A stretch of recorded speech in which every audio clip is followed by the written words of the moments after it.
27 sentyabr Azərbaycanın müasir tarixində xüsusi bir gündür. Bu gün Vətən müharibəsi şəhidlərinin xatirəsini anmaq üçün rəsmi dövlət anım günü kimi qeyd olunur. 2020-ci ilin məhz 27 sentyabrında Ermənistan silahlı qüvvələri Azərbaycana qarşı geniş miqyaslı təxribatlara başladı.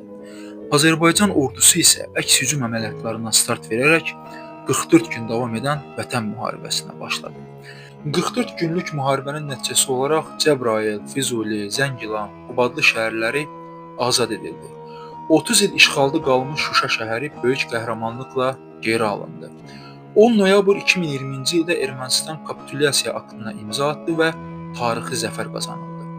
Həmin 10 noyabr bəyanatına əsasən sonradan Ermənistan Ağdam, Laçın və Kəlbəcər şəhərlərini də Azərbaycana geri qaytardı. Vətən müharibəsində Azərbaycanın minlərlə qəhrəman övladı şəhidlik zirvəsinə ucaldı. Onların qanı bahasına Azərbaycan öz torpaqlarını azad etdi. 2020-ci il dekabrın 2-də Prezident İlham Əliyevin sərəncamı ilə 27 sentyabr anım günü elan edildi. Müzəffər ordumuzun 2023-cü il 19 sentyabrda apardığı antiterror əməliyyatları nəticəsində Xankəndi, Xocalı, Ağdərə, Xocavənd və Əsgəranda da üç rəngli bayrağımız yüksəldi və ərazi bütövlüyümüz tam bərpası ilə yekunlaşdı.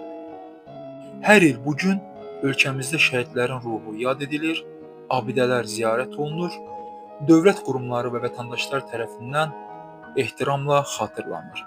27 sentyabr təkcə kədər günü deyil, həm də xalqımızın birlik və qəhrəmanlıq rəmzidir. Bu gün biz həm şəhidlərimizi yad edir, həm də Azərbaycanın yenilməz iradəsini dünyaya göstəririk.